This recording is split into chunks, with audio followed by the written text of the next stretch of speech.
Hey everybody, welcome to the Social Media and Politics podcast, bringing you expert insights into how social media is changing the political game.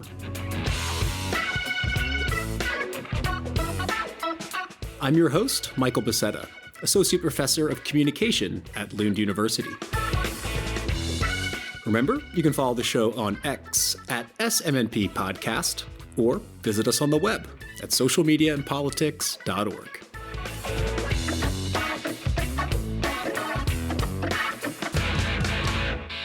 All right, y'all. Thanks so much for tuning in. So as AI becomes more and more the hot topic of the day, I've been noticing a formulation like AI-powered tool to X. And X can be fight disinformation, X can be optimize your strategy. But what about the day-to-day tasks of government? Things like public administration, things like crafting legislation, things like administering legal proceedings, things that are sometimes overlooked, but are fundamental to how governments function.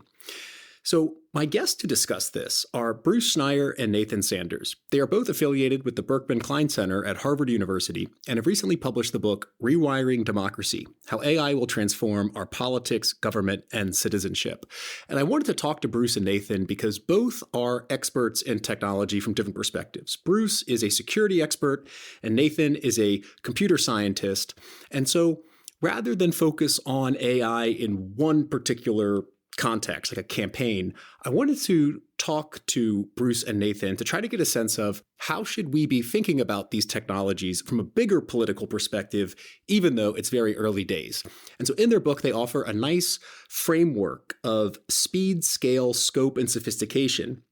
And they argue that whenever an AI tool will outperform a human on any of these four indicators, then that is when AI becomes a good use case for democracy, and of course can also have adverse effects as well. So in this episode, we'll talk about this framework and use examples from different areas of government to illustrate how this framework can apply now, but also in forward thinking. We'll also talk about social media and what are the lessons that we have learned and have not learned, particularly when it comes to the ownership of technologies by a handful of private companies. And of course, what does the development of AI beyond the generative mean for us citizens and the power relations between citizens, political actors, and of course, the media? So without further ado, let me turn it over to Bruce Schneier and Nathan Sanders. Again, they are the authors of the book, Rewiring Democracy. Bruce and Nathan, thanks so much for taking the time out, and welcome to the Social Media and Politics podcast. So good to be on with you. Thank you for having us. And thanks for having me back. So to start out here, let's set the stage for what we're actually talking about with the definition of AI, which pretty much everyone acknowledges is quite a mess. You define AI generally as a computer system that is capable of cognitive tasks that have traditionally been within the exclusive purview of humans. So my question is AI just task automation and computation, or is it something more qualitatively different than previous automations? Well, I think we can see it's qualitatively different right now. It mirrors thinking in some way. It can be creative. It can be expressive. It can do complex tasks. And we picked that definition on purpose. I mean, we're not writing a technical book, and we wanted to encompass all of AI without getting bogged down in the details of how it works. Certainly, there are things around the edges with AI, being sort of the thing you want to market. There's a lot of stuff that wasn't AI is now being called AI. So we generally think of it not as automation of mechanical tasks, but the outsourcing of human thinking. I'll just add to that, as a data scientist, I think the definitions that people try and draw, the boundaries people try and draw between different types of AI technologies actually get more confusing, not less, as you add technical detail. The experts generally don't agree on what those dividing lines should be. For example, some people are really interested in drawing lines between what is called generative AI and predictive AI technologies, and maybe ascribing benefits or problems to those different groups. But from a technical perspective, the way that generative AI models like large language models work is through the mechanism of prediction. And so those dividing lines often don't make sense. And the boundaries between models that people want to put in those different categories are often very, very blurry. So I do think it's most useful to focus on the applications and the impacts of those models in terms of what is their purpose, What are they being applied for? What is their real world impact? And that's what led us to this description of AI as encompassing everything that used to be the traditional cognitive domain of humans. And that is a wide array of technologies. Interesting. And following up on this kind of everything covering AI, Bruce, I wanted to ask you a question about the Internet of Things, because last time you're on the show, we discussed the Internet of Things and the potential cybersecurity risk of connected devices. And it seems like that IoT conversation has been almost completely displaced by AI in public discourse. And so does that signal a real technological shift, or is AI just kind of like a new label for these older dynamics of hyperconnection, automation, and the potential risks that they pose to societies?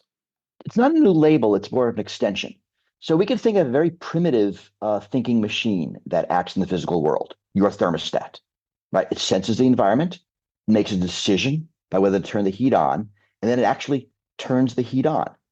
That's not a lot of thinking, and we would never call it AI, but it is doing a task in the real world. AI systems have that effect, but they can make much more complex decisions based on a lot more input, different inputs, and more complex rules instead of the simple, depending on the temperature, you turn the heat on or not. So I think of it as largely at peace. So all the risks of the Internet of Things move into the AI world. But now you have I'm going to use the word smarter, thinking system in the middle, figuring out what to do.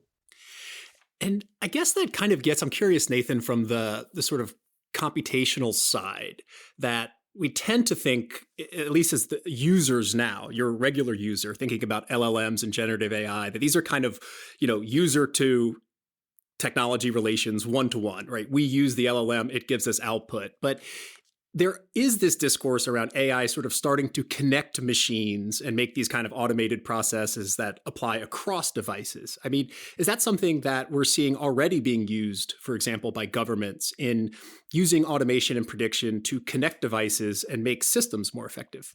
I think it is, yes. And I think one of the most remarkable applications and capabilities of some of the current developments in AI foundation models is the ability to take action, the ability to use tools, especially digital tools, in the way that traditionally only humans have. One of the applications of that ability to generate text is the ability to generate commands and code for computers to run. And that gives these models the ability to control and manipulate a wide variety of tools that traditionally only human technical experts have done. We can see some applications of that capability already emerging in governance and politics. For example, some of the startups that have attracted the most funding in the political landscape in recent years, particularly in the US, have been those that are trying to automate the apparatus of campaign infrastructure, the ability to take inputs from donors, from constituents, translate that into messaging, and to take action by delivering personalized messages, by speaking in the voice of the candidate to many, many people in a personalized and individualized way that may otherwise require a small army of volunteers or campaign staff to do. Now, the applications of that will in some cases be beneficial, in some cases I think will be harmful. The potential benefit here is giving candidates at maybe a more local level or who are less entrenched in the establishment the ability to operate that kind of a campaign in a way that would have otherwise been beyond their means and capabilities. That could be a good thing to democratize our politics. Of course, there are potential harms here as well. In many cases, we're using the same corporate AI models that are not being developed for pro-democratic purposes to do this, and thereby we're exposing our politics to the private interests of those corporations and the potential for bias and manipulation of political activities in a way that serves the interests of those companies more so than those candidates or their constituents. Absolutely. And I want to get back to this idea of the ownership of these technologies, but let's focus a bit on your framework that cross-cuts the various democratic aspects of the book that you cover. So you look at things like campaigning, as you mentioned, legislation, news media, law enforcement, and so much more. But across these various areas, you use this central frame of speed, scope, scale, and sophistication to argue that when AI solves a bottleneck in one of these areas, it presents a valuable democratic use case. So could you briefly unpack these four strengths of AI and explain a little bit why you chose them to kind of cross-cut these various aspects of democracy that are covered in the book? We're trying to tease apart the discussion about whether an AI should replace a human or where it's valuable to replace a human. And a lot of the conversation is whether it is better. And that is really too broad. So we actually break it down to these four areas where AI could be superior to a human. And you said them: speed, scale, scope, and sophistication. So, for example, I'm a security professional. I am much better at detecting spam email than an AI is. But I cannot possibly detect spam email when I'm getting a million emails a second. So the speed of the AI, even if it's less accurate than the human, has value. You could also look at scale. Think about some of the propaganda bots on the internet. Internet propaganda isn't new. In 2016, the Russians employed 100 or so people in a building in St. Petersburg. But the scale of AI makes that a different sort of problem, because it could be 100,000 fake accounts spewing propaganda. You look at sophistication, by which we mean the ability to hold more variables in mind. That's why AI exceeds humans at playing games like chess and Go. So we spend a lot of time in the book saying compared to what. When you look at an AI in a system, it's not the AI versus not the AI, it's the AI versus the human, and which one is better suited for the particular task we're discussing. And those four different attributes are a good way to break that up and really understand where the AI might be superior. I'd love to add to that. I think the framework is also important for understanding where it is not appropriate or useful to apply AI. One of the examples that we write about in the book, and continues to evolve very dynamically in real world governance, is the application of AI to making benefits decisions on behalf of government agencies that distribute benefits. For example, the current Trump administration has a new program where the Center for Medicare and Medicaid Services is providing financial incentives to tech companies to develop technologies that are used in pre-authorization decisions, deciding if an insurance program will cover an issue. And the incentive that they're introducing is on the basis of denials. They're trying to incentivize companies that use this technology to say no to those pre-authorization decisions. And I think it's useful to analyze this in terms of the frame that we've laid out: speed, scale, scope, and sophistication. Because if you're just thinking of quote unquote performance or what is better, you might be driven to think that there's some kind of nebulous efficiency gain using AI in this process. I don't think that's true. I think in this case, AI is really just being used as almost a form of tech washing to say if a computer makes the decision, it's somehow more rigorous or more reliable. Instead, you might analyze the question of what role AI could play in benefits administration in terms of those four S's. And you might say, for example, we're going to use it to solve the speed problem. Part of the problem in benefits in pre-authorization decisions is that they can take so long for governments to process that by the time you're ready to say yes, the patient has already experienced significant harm in the delay in getting that care. There are cases of programs in Social Security, the disability benefits program, where thousands of Americans die every year just waiting for a decision on whether or not they'll be eligible for the benefit that might help save or prolong their life. And that's unacceptable. I think that's a real area where the speed, specifically the speed of AI in reaching especially the yes decisions that maybe we can entrust technology to reliably automate, could make a big difference. And I think it's much more valuable to analyze that problem in terms of speed, scale, scope, and sophistication than simply better or more objective or more rigorous. We don't think that those are the differentiating capabilities of AI. We think those four S's are.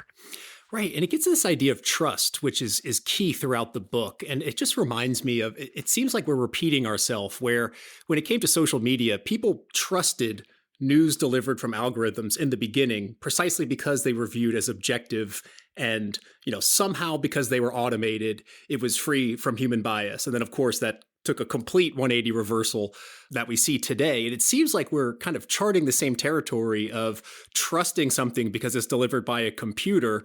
And I wonder, 10 years down the line, are we going to just repeat that cycle and say, oh, these things have major problems, which gets this fundamental idea of trust. So I'm wondering if you could elaborate a bit on why trust is important when thinking about these AI technologies. It's important with any technology. If you don't trust it, you're not going to use it. I mean, if I don't trust my thermostat, I'm not going to install it, because if it gets it wrong, my pipes freeze. And I think you're right about social media. And, we think a lot about the mistakes we made not regulating social media and how that applies to AI. I think it's important to separate the technology from the business environment in which the technology operates. I mean, the problems of social media are not inherent to social media. They're inherent to the surveillance advertising business model, which funds social media.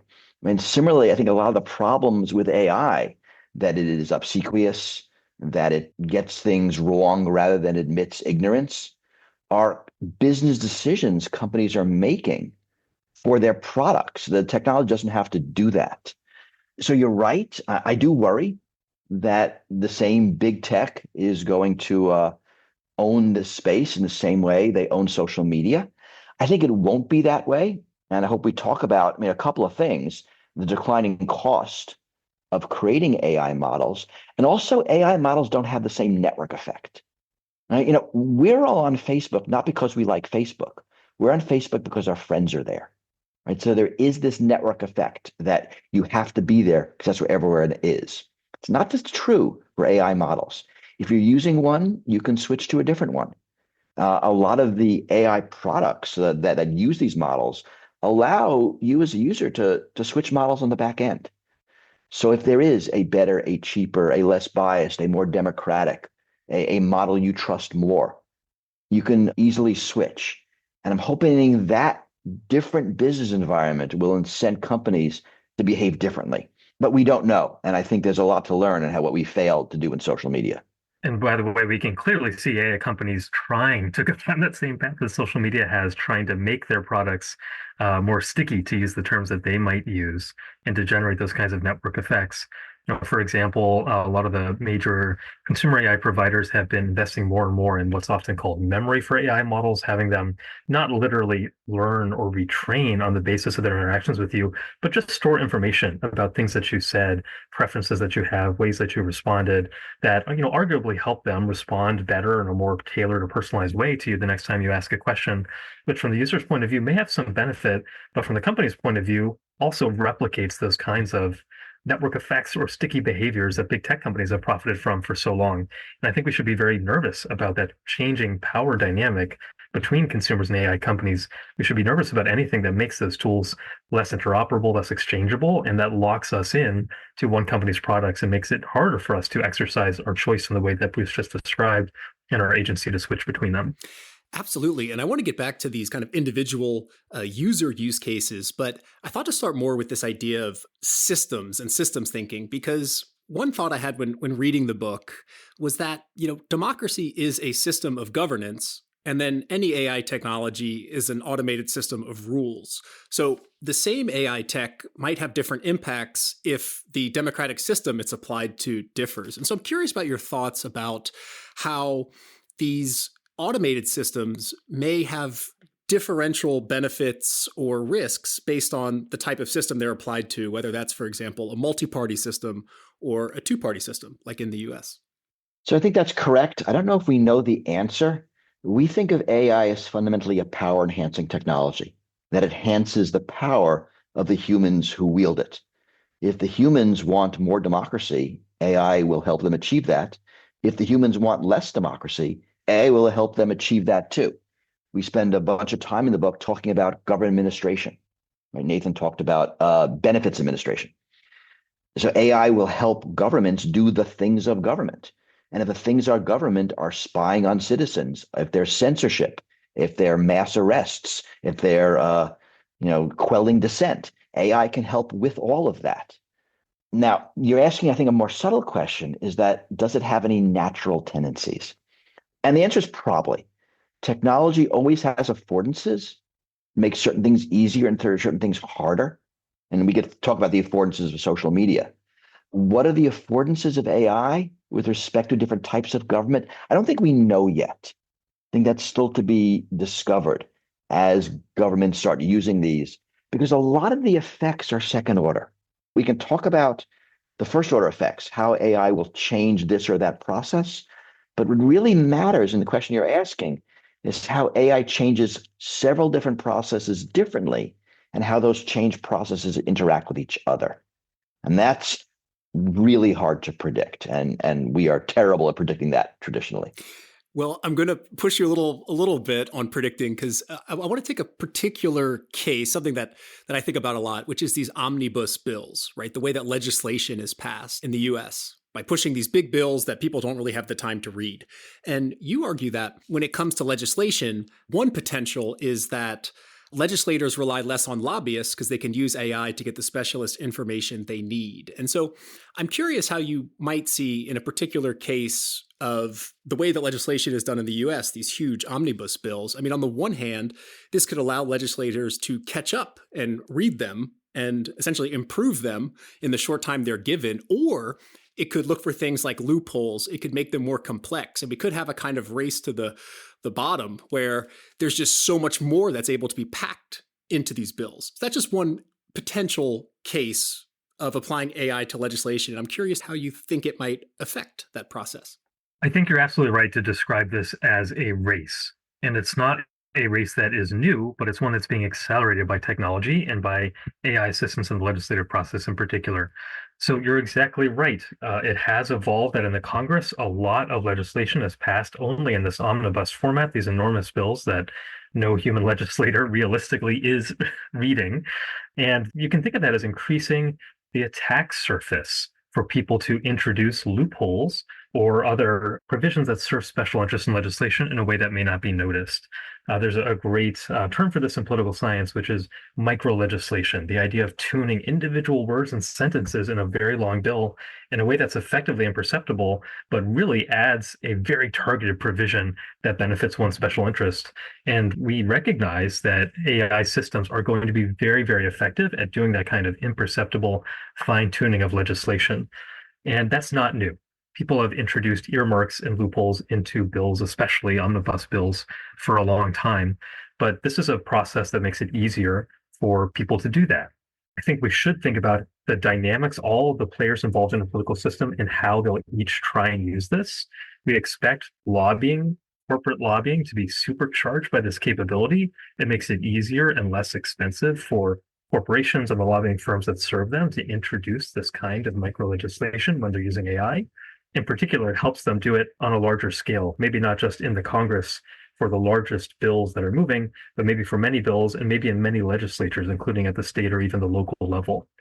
Of course, legislators get to use this technology as well, and we hope that they will use it for defensive applications, meaning trying to identify these provisions that may primarily serve special interests that may otherwise go unnoticed, but also to shape the bills themselves, to introduce provisions that legitimately serve the interests of the constituents that they represent in a way that is not directed by lobbyists, to make legislators less reliant on that outside lobbying capability because they have new tools that help them improve and increase their capacity to draft and amend legislation. I do think it's too early for us to predict the overall direction of travel. I think it's too early to have analyzed examples of where this kind of manipulation of legislation is happening, although I do suspect it's very actively happening with AI in legislatures around the world today. But I think we can elevate some of the risks associated with this by just asking the question of, in general, who is going to be able to use this technology most effectively? In general, which parties are able to best take advantage of new technologies and capabilities like this? And unfortunately, I think the answer tends to be large, wealthy interests. They're the ones that can wield this new technology with the most force. And I think that should cause us to renovate our democratic structures. It should cause us to make structural changes that fundamentally limit the effect of lobbying. We have lots of pathways for that kind of reform. These are not novel ideas that are specific to AI, but they are responsive to AI. For example, limiting the role of money in US elections, limiting the scale at which lobbyists can distribute funds to legislators, limiting the role of omnibus measures in legislation, returning to something more like regular order in the Congress. None of those are ideas that are new since the advent of AI in our politics, but I think they would meaningfully constrain the effects that AI will have on our politics. If you think about omnibus bills in the United States, they're a result of politics, of problems with our political system, that Congress has to shove everything into one bill because that's all they can get passed. We do talk in the book about the ability of AI to write more complex legislation. And it's probable that we're going to see that because Congress people demand more complex legislation, especially with the Supreme Court telling Congress effectively, you need to specify the details. So we have this sort of arms race as the AI helps writing these complex bills. Now, AI is going to help summarize the complex bills for others so they understand them. AI can help insert loopholes. AI can help find loopholes. But in the end, it's still a human process of voting. And I think that is something that should give us some solace here, that it is not the AI deciding, but the AI is drafting, and the AI is replacing human drafters. It used to be a lobbyist or maybe a staffer or maybe an advocacy organization that would do all of this work. And it's least conceivable that the AI will be less biased, less special interested than any of those groups. But it does remain to be seen. And it's also different in the US than in, let's say, the EU, which is using these tools for legislative drafting, but in a very different way because laws are written and debated and passed in a very different way. Right. And I totally buy the argument that, those with more resources will be able to harness the real benefits of this technology. But I wonder about that at the level of individual citizens and the potential for civic inequality. And in particular, one of the mantras now is that it's not so much about the AI, it's about the ability to prompt it, right? The skills of prompting and being able to be literate and effective in that. So then I wonder if prompting skills, if there's inequality there, then there may be inequalities in who's able to use these tools to reap the rewards of AI versus those who may lose out on some of the benefits at the level of citizens. Like, yes, voting is still human, but when it comes to influence or making decisions, then it also becomes about prompting. And so I'm wondering how you see that. Again, it's probably narrowly focused on generative AI, but might there be inequalities that arise because of the skills, for example, between younger and older people that AI may pose for democracy? So I think it's less about prompting and more about the applications that we develop around this technology and the ways that we help people in different walks of life, including citizens, use the technology. For example, there's a lot of innovation happening in the engagement between citizens and voters and candidates and elected officials using AI. There are political parties that are introducing new technologies built around AI systems to share information about their platform with constituents and equally to get information back from them that helps shape their policies and their platforms. We just published a really interesting profile of a new political party in Japan called Team Mirai, which is actually founded by a 30-something software engineer named Takahiro Ono, who, as part of his run for office, part of running for the national legislature in Japan, the Diet, actually introduced an AI interviewer tool. So this is not his individual constituents prompting an AI model, but instead him developing an application that interviews his constituents about his policy platforms. And in a real dialogue is, on the one hand, sharing information about his plans for once he reaches elected office and asking them for their feedback. And I think the smartest thing that he did, and I'm interested to see how others follow, is to use this technology as a way to really demonstrate to those constituents when and why their engagement matters, to be able to show them directly when that conversation that they're having with this AI tool that he developed translates into a real, literal change in his policy platform. So after the constituent has a conversation with this AI interviewer, it generates a red line, an edit to his policy platform for him as the human candidate to consider. And of course, in many cases, he won't accept that change. He doesn't intend to change his position, but in some cases he does. And the constituent gets to see very directly what the outcome of their conversation was. I think that's a really novel way to scale political engagement and to be more responsive to constituent input, to show people when their input makes a difference. I think it's a great example of using AI in a pro-democratic way. And I'm curious to see what other parties and candidates around the world will adopt something similar.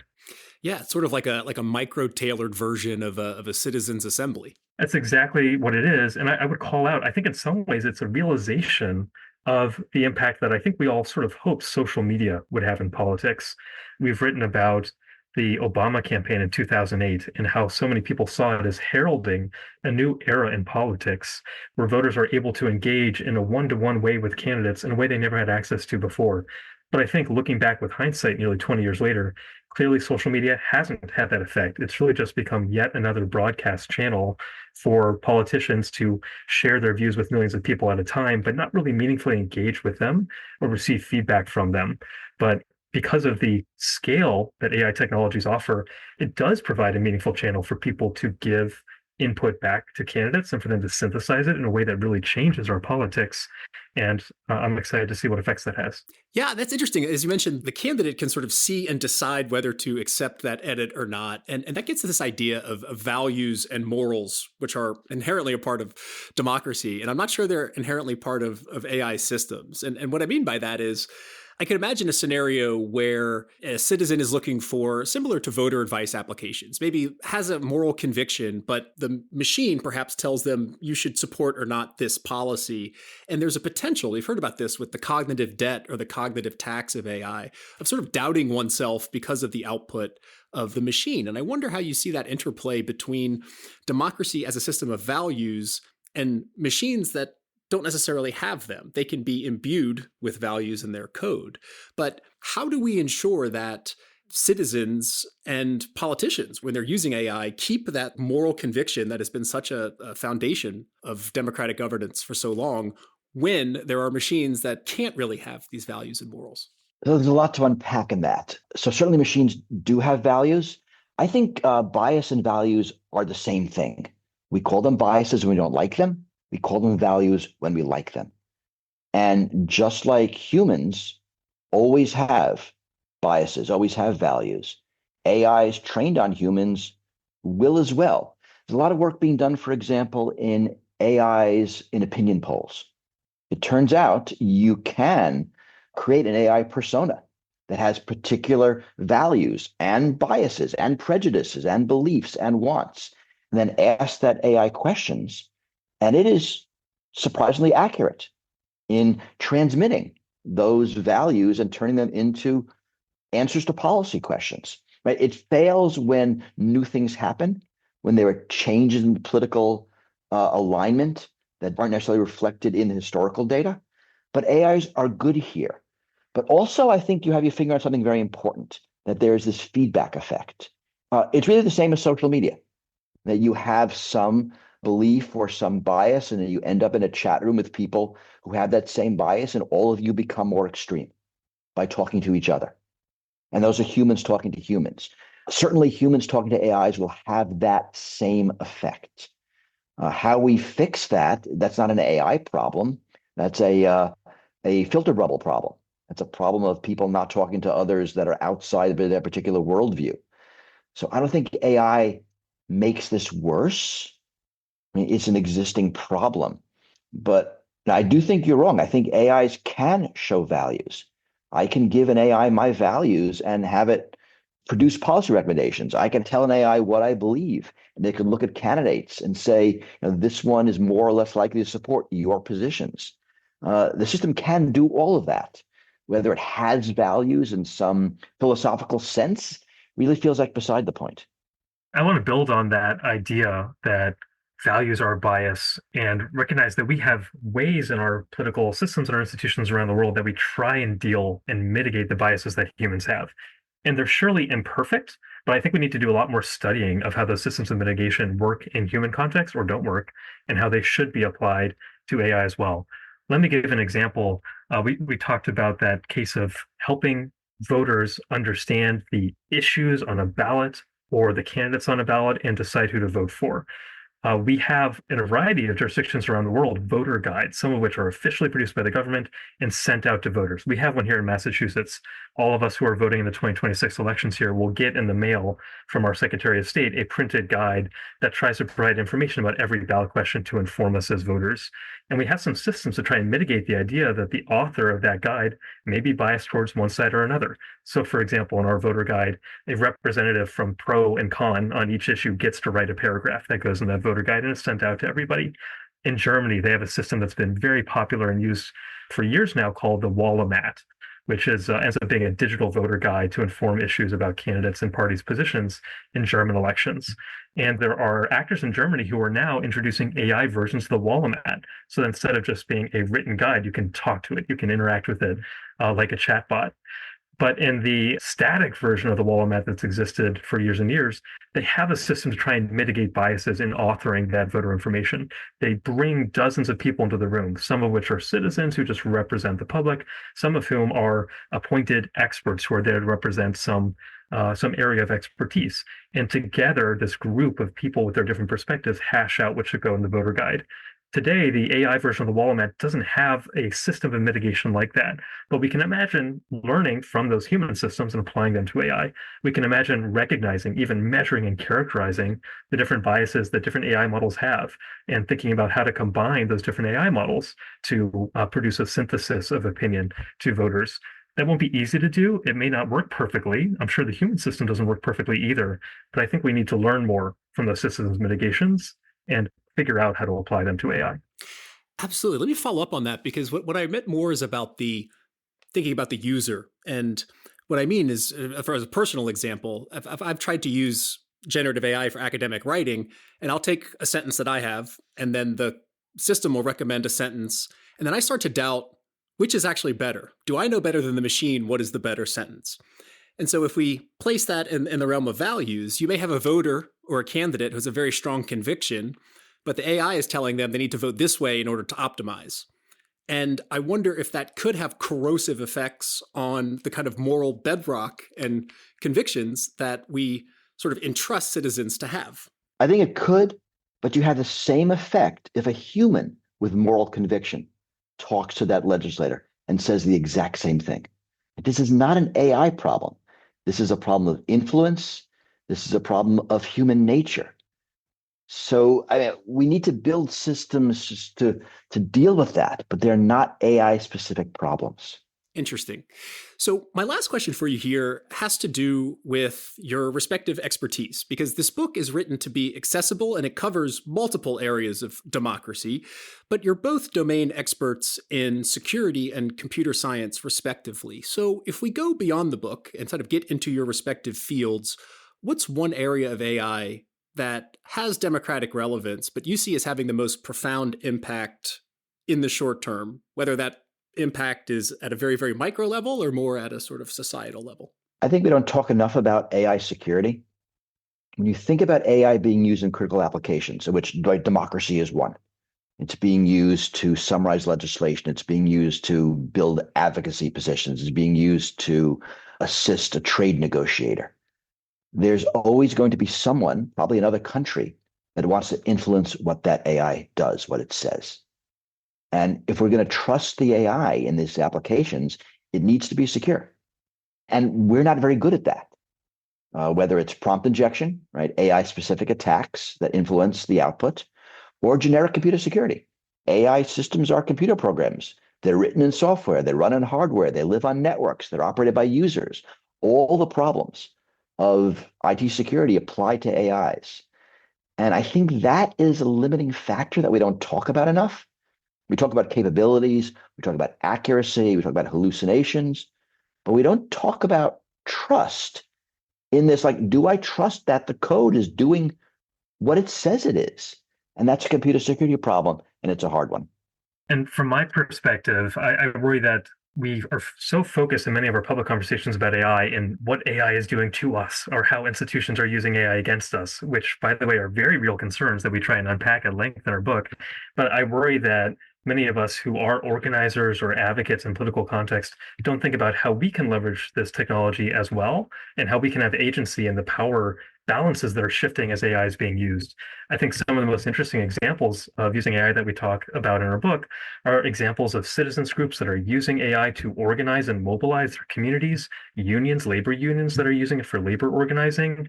Some of the examples that we've spoken about earlier for constituent engagement, for helping people who live in democracies have a bigger and more direct say in what their elected officials do, what votes they take, what platforms that they run on. I think those are applications of AI as a power enhancing technology, the way that we've talked about it for our whole discussion here, but a power amplifying technology in the hands of citizens and groups, not just in the hands of politicians and elected officials.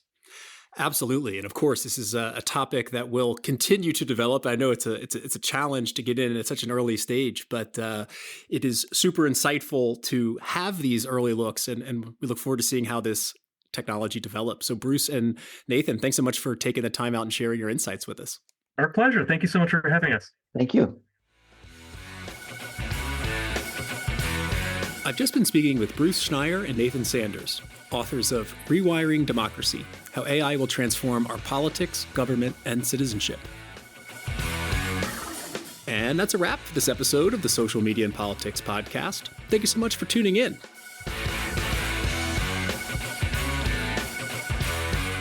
I haven't mentioned this in a while, but if you've been following the podcast and you make it this far, please consider leaving a review or a comment on Spotify. I'm your host, Michael Becerra, signing off from Malmo. See you next time.